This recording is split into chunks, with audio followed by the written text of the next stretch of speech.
ஜனவரி 11 பிற்பகல் 1:30 மணிக்கு இட்லி கடை சூப்பர் ஹிட் திரைப்படம். வீடுகளில் குழந்தைகளை பெரிய அளவுக்கு அங்கீகாரம் என்பது இந்த தலைமுறை இல்லவே இல்லை. ஆனால் அவங்களுக்கு எல்லாமே எந்த திறமையாக இருந்தாலும் அது ஜஸ்ட் அப்படியே பாஸ் பண்ணிட்டு போயிடுவாங்க.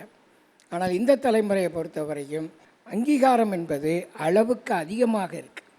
அதுதான் நம்ம 7 வயசு பையனை ரீல்ஸ் போடணும்னு சொல்கிறதெல்லாம் இருக்கு இல்லையா? அப்போ இது ரொம்ப அதிகம், ரொம்ப ஓவர்.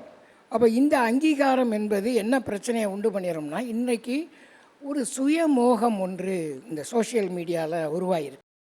இந்த சுயமோகத்தை வளர்த்தால் அது சுயநலத்துக்கு கொண்டு போய் விட்டுரும். இன்றைக்கு இருக்கக்கூடிய இந்த தலைமுறையினுடைய பிரச்சனையாக நான் நினைப்பது, தனக்கு மட்டும்தான் இந்த உலகம் சொந்தம் என்று நினைக்கிற ஒரு உணர்வு இருக்குது.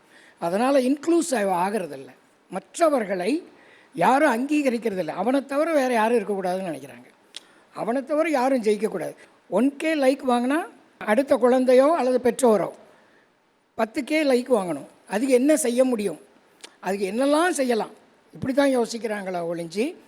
அப்போது குழந்தைகளை வளர்ப்பதற்கு முன்னால் நமக்கு ரொம்ப முக்கியமானது நான் நினைக்கிறது குழந்தமைன்னு நம்ம சொல்லுவோம், சைல்டுஹுட்னஸ்.